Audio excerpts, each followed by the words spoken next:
Hey there, Wolfpack fans. It's me again, Kenta Gibbs, with my main man, Grayson Boone. And folks, we are bringing you another episode of Locked On Wolfpack.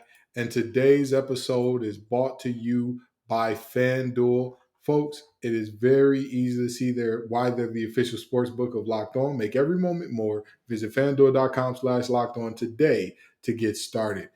Now, Grayson, we've got to talk some football, okay? It's spring. Spring ball is here. Game right around the corner. And at the moment, we still don't have a definitive QB1 named as of yet. And we've got a ton going on in terms of storylines for spring ball. Are you ready to get into it?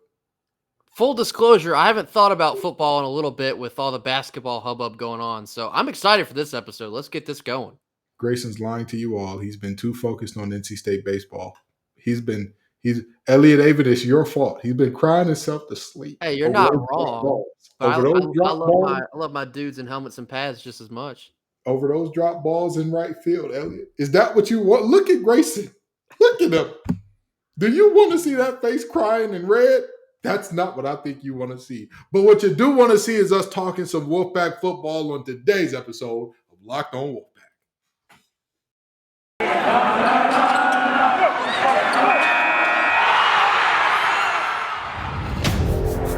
You are Locked On Wolfpack, your daily podcast on the NC State Wolfpack. Part of the Locked On Podcast Network, your team every day.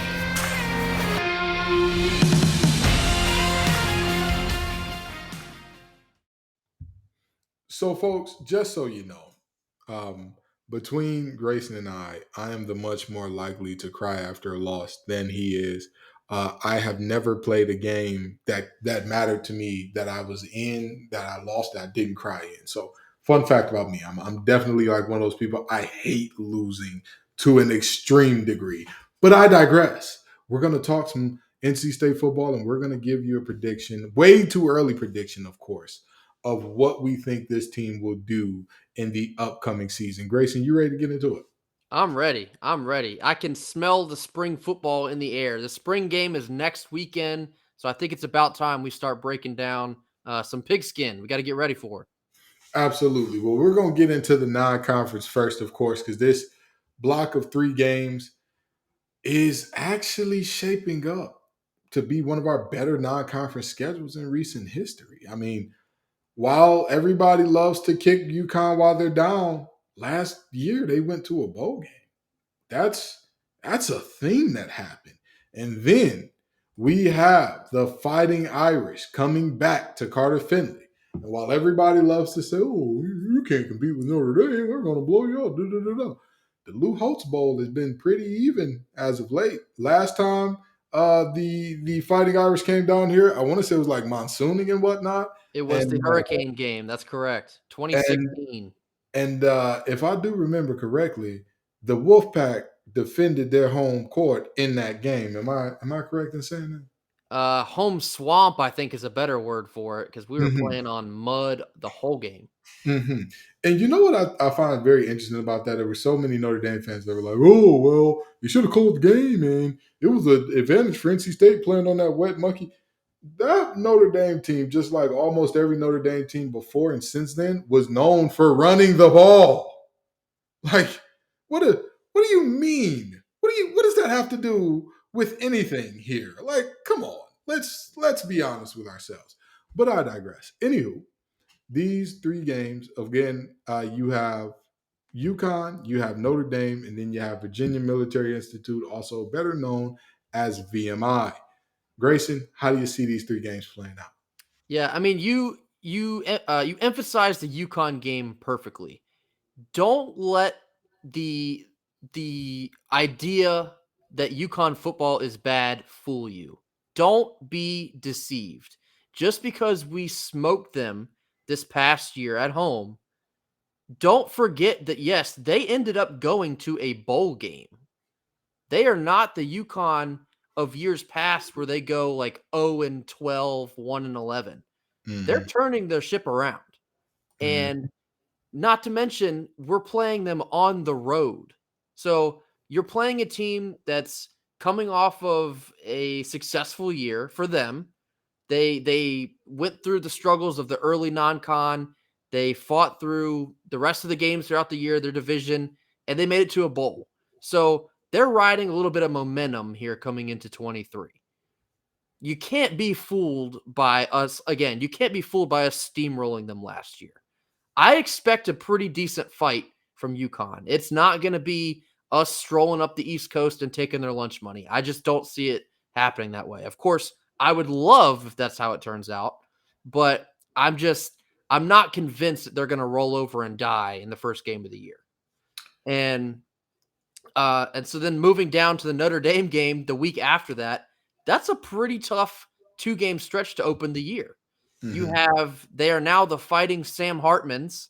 Mm-hmm. Everybody remembers Sam Hartman, the quarterback from Wake Forest, is now at Notre Dame, one of the premier portal moves in this football offseason, I would say.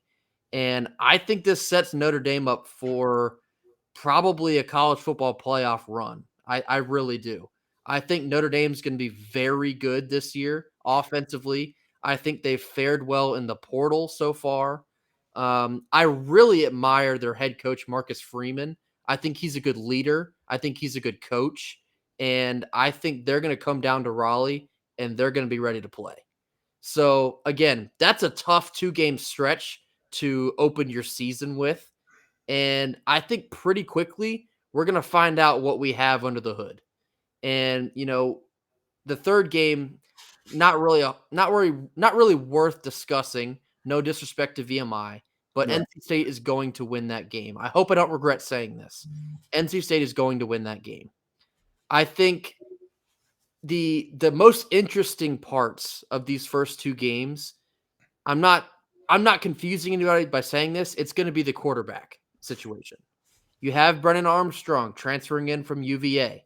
You have his offensive coordinator and Robert Anai joining us now. You have to think, I know there's some people with different opinions on this. You have to think that Brennan Armstrong is going to be QB1 here.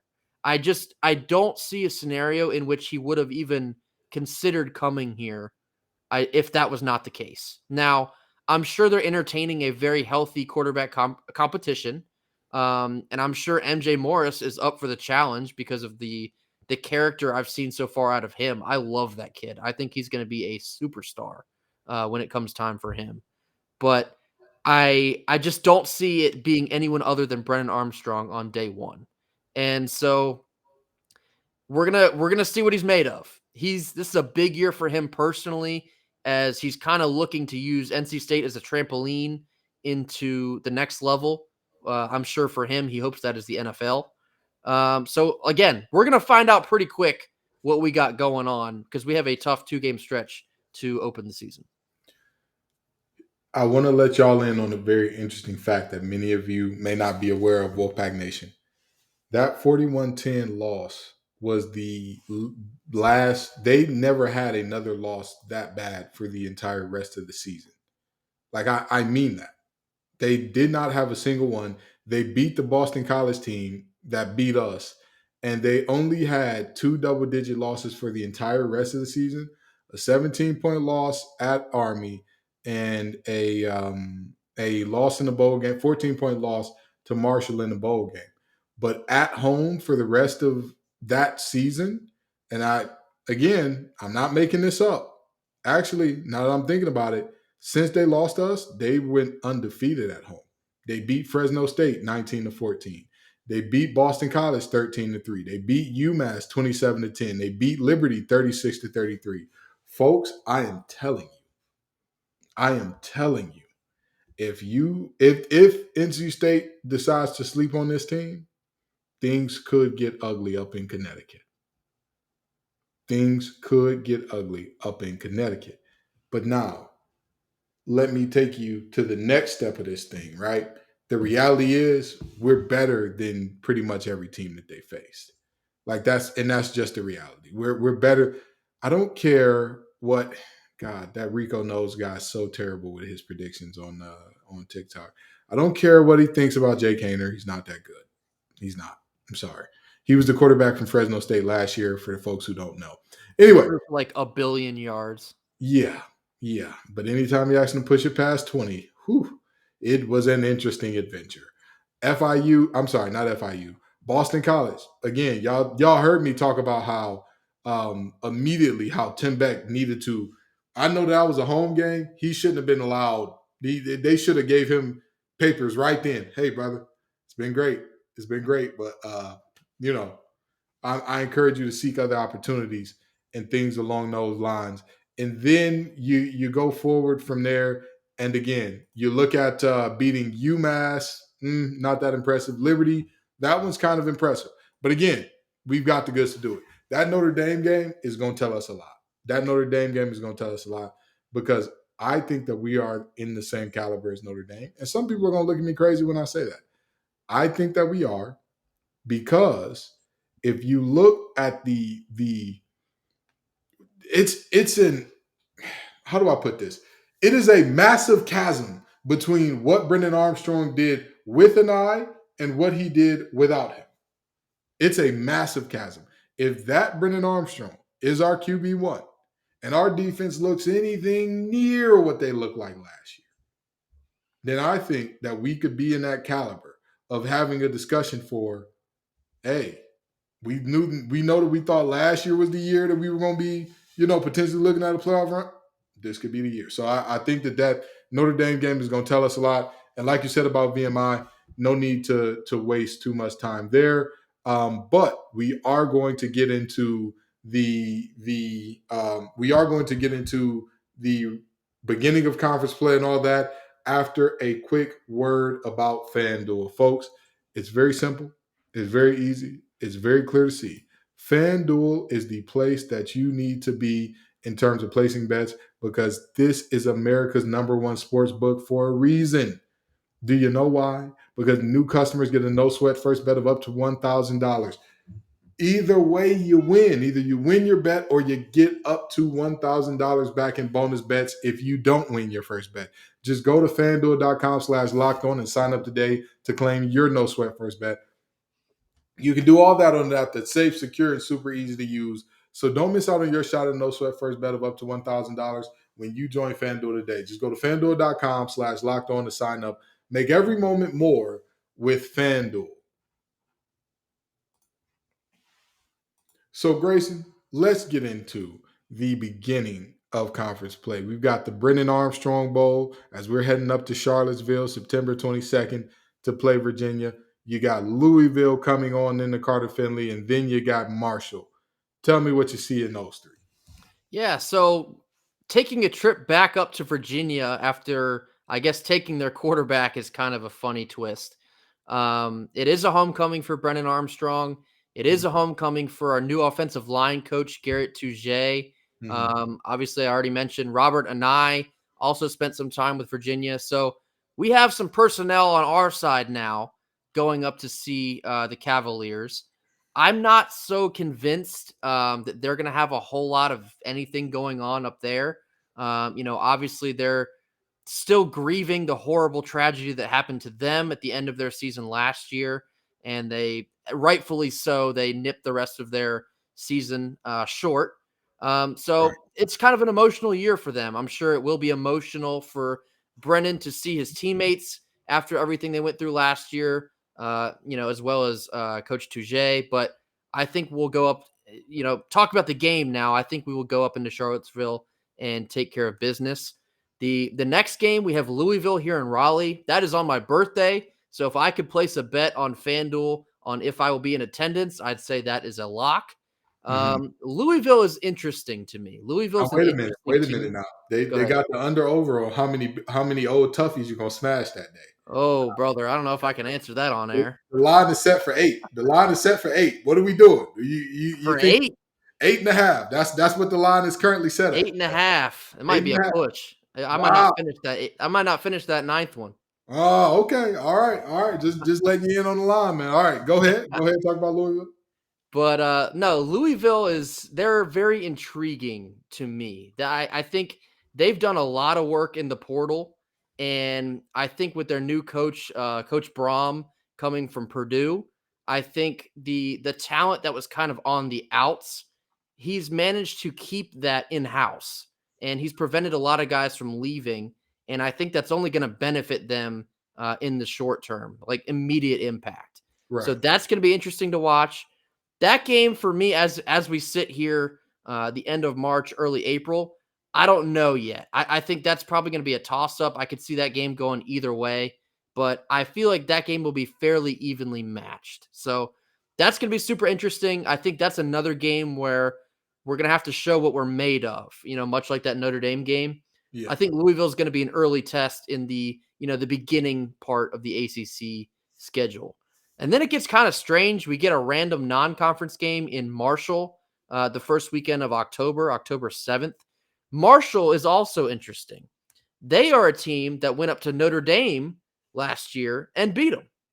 So they've proven that they can go on the road and get it done, even when you don't expect them to do much of anything. So Marshall, I know a little bit about Marshall's fan base. I've been to some of their home games. They travel well. They love the opportunity to play bigger name Power 5 schools. So we've even had Marshall here in Raleigh, I think not that long ago. I want to say 2016, 2017, and they gave us a pretty good game back then. So they're no pushover. Expect a good game there. What are your thoughts on that 3-game stretch? So I'll tell you this. When I look at that stretch, I say to myself, that Louisville team is going to be coming off a game against Boston College. Those two always play each other well. I don't know why. They always play each other well. That's going to be a situation where if NC State handles business like they should against Virginia, we'll be coming into that Louisville game kind of well rested. And I believe the week after us, Louisville plays Notre Dame. So they could definitely look right past us and bada bing, bada boom, we get an easy win that should have been much tougher than it actually turned out to be. The next game against Marsh. I'm sorry, I skipped over the Virginia game. The Virginia game, Tony Elliott and that team, respectfully, they're a mess. Like before the tragedy, they were a mess. Like Right. I noted that kind of like, and this, I don't mean this to be rude or crass in any way. That kind of what happened and how terrible the off the field incident was distracted from the fact that like that was not bad. That was objectively horrible. Like that was not a team that was like, ooh, they've got some good things going for them. They had one corner that was really good, and outside of him, absolute zero, absolute nothing. I mean, they were terrible, stink, stank, stunk, as they would say in the Grinch. So I'm not really too worried about that game. I don't really have too much faith in Tony Elliott. I didn't think it was that stellar of a play caller while at Clemson. I don't know what he will bring as a head coach next year in year 2, but I'm not really too worried about that one. The Louisville game I already kind of got into a little bit. And the Marshall game, like you talked about, it is interesting because this is a Marshall team that, I mean, hey, they're bringing some guys back. You're looking at a situation where if you play around, if you toy with your food, it could get nasty for you. But I think that we've got enough to get the job done and make things happen. But the 3-game stretch after that, I think may very possibly the most important 3 of the season. I agree. I think Duke, that's your make or break part of the year. Absolutely. at Duke, Clemson for homecoming, Miami. I think those are the 3 that if you find a way to either win all 3 or flub up all 3, you've got a serious situation of, wait, what's going on here? Talk to me about it. And that was a good way to put it because I think it can go exactly like that. I think we could very easily go 0-3. And all right, I don't want to say easily. I think we could also go 3-0. Mm-hmm. I think, like I said, this is probably the biggest part of the year from the middle of October to the beginning of November at Duke, Clemson at home, and Miami at home. Right. Duke is on the uprise. Their coaching staff has done a great job recently. They're making a bowl game pretty consistently. I expect them to compete. I know the divisions in the ACC are no more, so it's kind of every team for themselves now, but I expect them to hold their own. I think they will be able to compete to a certain degree. I'm not saying they're going to win the ACC by any means, but I think that they will do better than a lot of people will probably want to give them credit for. Mhm. So that's another game at this point of the year, late March. I don't know. That's probably a toss-up game. It's on the road. Duke's going to want to prove themselves. That's a big-time game any way you slice it. Clemson at home for homecoming, basically the game that needs no introduction here. They're ushering in a new era of Cade Klubnik at quarterback. Unfortunately for the rest of the league, I think he's going to be very good. My own personal opinion, I think he's going to become very hateable because of how good he is. It's kind of like a respect type thing, but I'm going to enjoy getting to play against him because I think it will be a challenge for our defense. And this is a game where bringing back a guy like a Peyton Wilson makes a world of difference. The experienced guys in the defense, this will be their big opportunity to prove basically why they came back to school. Peyton Wilson, Shaheem Battle, the defensive line, Savion Jackson. That is your game to shine. And, you don't want to put Clemson on a pedestal here, but that's your homecoming game. It's against the best team in the conference. We don't see Florida State. I think they're also in the conversation for best team in the conference, but that's your big chance for a big time home win. And again, I don't know yet. It's going to come down to our quarterback play. It's going to come down to our defense. Too soon to tell, but it's a big time game. And then the third game of that 3-game stretch in Miami, who knows what to think of Miami now?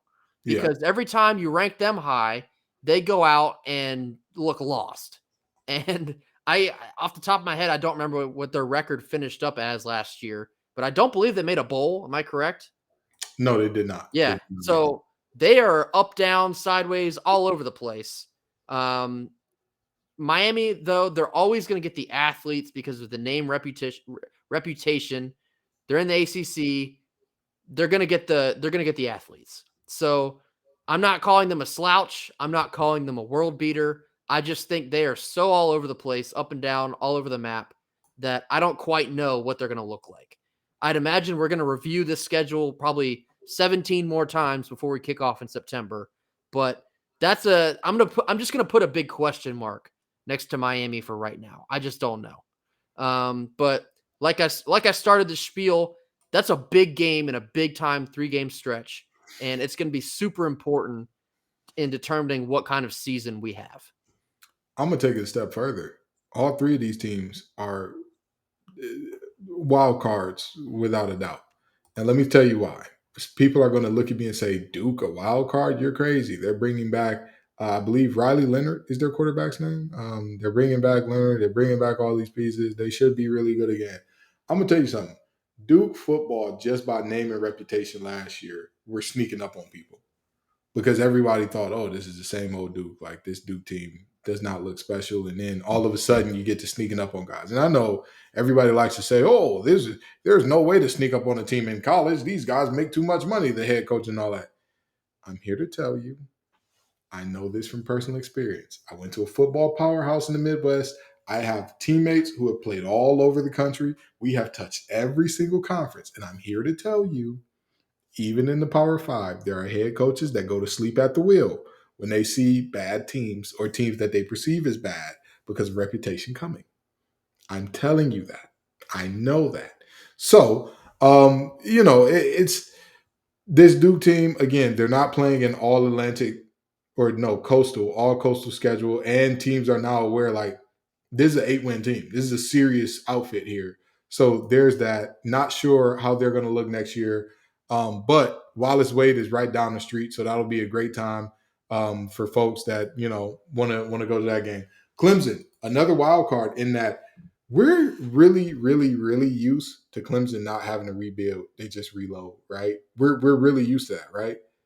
Except they kind of have to rebuild a little.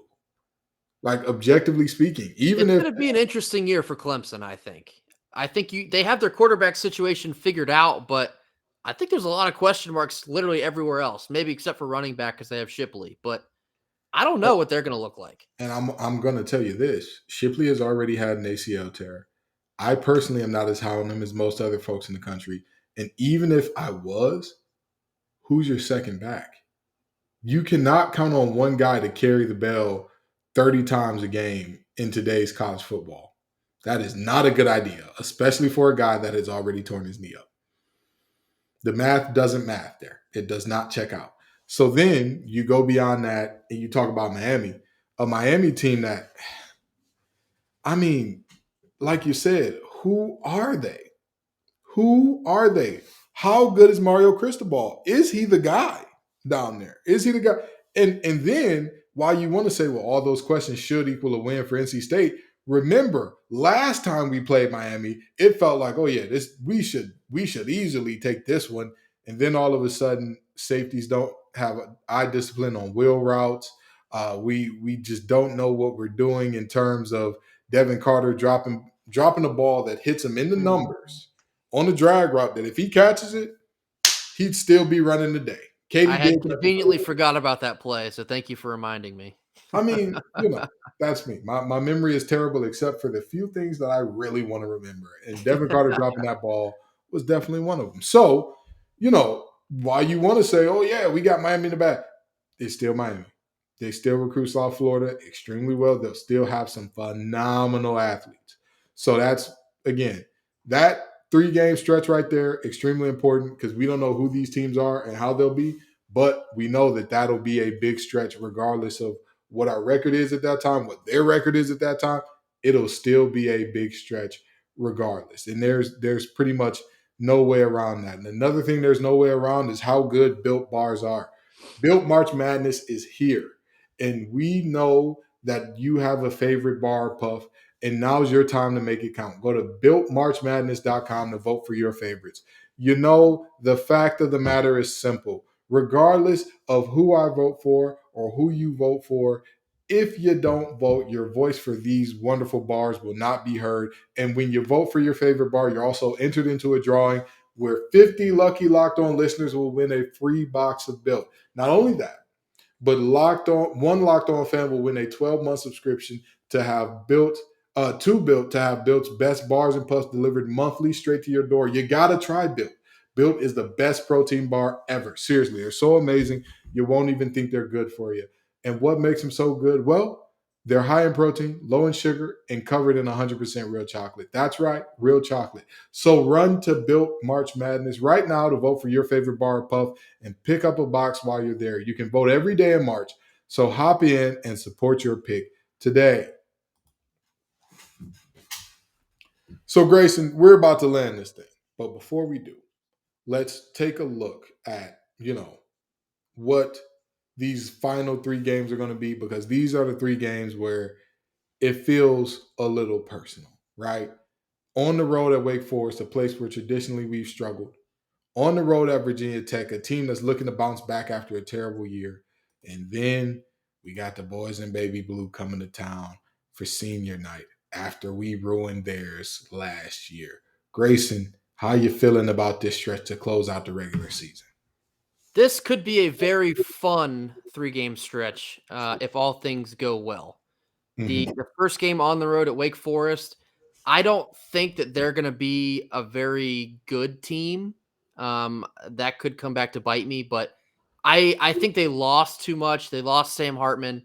I believe they lost A.T. Perry. Their defense wasn't really a whole lot anyway. I think that's an extremely winnable game. Like you said, it's on the road. Winston-Salem has been a house of horrors for us the past couple visits over there. But I feel confident going into Winston this season. I think we'll be able to pull that off. And if we don't, that's a tough spot to drop one at that point of the season. Then you got Virginia Tech on the road the week following. They're going to be entering the Sandman. Virginia Tech was flat out horrible last year. Yeah. And that game was the coming out party for MJ Morris, as we remember. Couldn't throw the ball with Jack Chambers, had to figure something out. We put MJ Morris in. He's a superhero. We come back and win the game. This year, I think we come out and we just don't even give them a chance. Don't even give them a chance to ruin the day for us. I think we will go up, we will silence the Sandman, and we'll win that ball game. And that's, again, this is a big part of the year where every win is super, super, super important. I guess this is all contingent on what you did in the beginning of the year, in the middle of the year, but these are big time games against teams that we've struggled with in the past. And then rounding out the season, of course, you have North Carolina here in Raleigh. It's going to be a Drake May revenge game. You can all but essentially assume he's going to be connected to the Heisman Trophy yet again. We'll see if he earns it this year, because I think the hype was a lot overblown last year, and we delivered a lot of that overblown hype at the end of the season, which was delicious. But I think that's another game that's going to be interesting. They're going to want it real bad. I think Mac Brown probably needs that for his job if he doesn't retire before the end of the year. Sorry, I sound bitter, but I cannot stand them. But 3-game stretch, big 3-game stretch. I think we're going to go 3-0 here. Are my glasses red? Probably, but these are 3 games we have to have. We're trying to build something here. We're trying to build a successful program. 8-4, in my opinion, doesn't cut it anymore. Mm-hmm. And I don't know if we're going to be able to overcome that this year. I think there's a lot of moving parts, and it's kind of a stuck in between year, because ultimately we're going to hand the reins off to MJ Morris. But I think a lot of things can go right for this team, and we could end up with a 9-10 win year. And these 3 games at the end of the year are 3 games that we absolutely have to have. I'm going to say this. Wake Forest, I agree. It's not going to be a good team. Not going to be a good team. Dave Clawson always wins a lot more than they're expected to. Last year was one of the first times in his tenure as head coach where they won less games than they were predicted to in the preseason. So I'm sure that's going to be, a tough team to deal with. And, we need to take that game very seriously and get that done. Virginia Tech, I completely, wholeheartedly agree. Nothing special there. Nothing special. Their quarterback situation, Hendon Hooker must have put a root on them. He must have said the color purple, till you do right by me, everything you think about gonna fail. Because I'm telling you, the fact that they even played another quarterback over him, the fact that they thought about it, the fact that Justin Fuente said, one of the best quarterbacks in the nation, Braxton Burmeister. I want Braxton in the game. They deserve what they got there. But with that being said, this UNC game, the boys in Baby Blue are in trouble.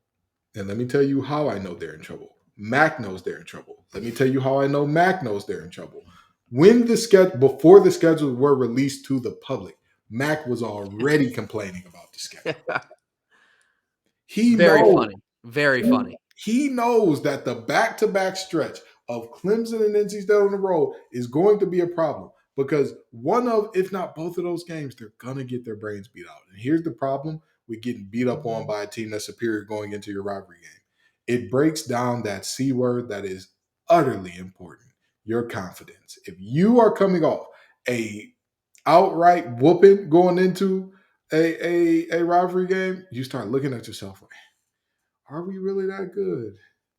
Is he really a Heisman guy? He need to get rid of the ball quicker. I don't need to block better. And a lot of questions to answer at receiver there. So I think that a 9-10 win season is possible. It is possible. But that's counting on there being no surprises in the ACC except us, which is a tough bet. I'd say right now, looking at this schedule, I think 8 wins is plenty. I think that we could potentially do 10 or more. Could. If a lot of things fall right, we could do 10 or more. But that'd have to be things would have to really be rolling in a great way. And I'll tell you this much. I think 10 wins for sure gets us in the ACC championship. No ifs, ands, or buts about that. So 10, 11. Definitely. If not, then at least we're right there at the doorstep. But yeah, I mean, you phrased that just about the same as I would have. I think if things go as well as they possibly could, I think we end up with 10 wins. Now that's a season where it feels like all the breaks are going your way. Mm-hmm. Every fumble's bouncing into our hands, so on and so forth. I think we'll probably wind up. I just complained about 8-4. I think we're going to wind up either 8-4 or 9-3. One of those two. I think we have enough talent to do so. But the main thing is we're going to have to stay disciplined to keep on that pace.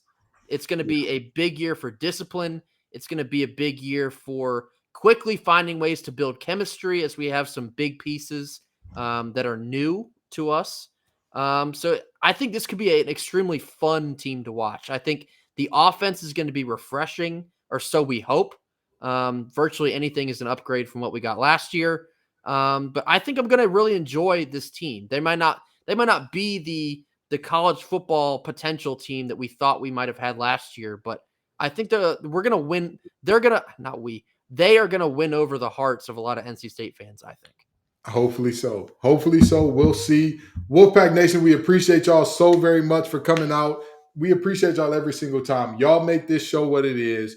We'll see whether or not this team can pull off that 8, 9, 10, magical 11, ACC championship type season next year. Peace and love, y'all. And as always, go Pack. Go Pack.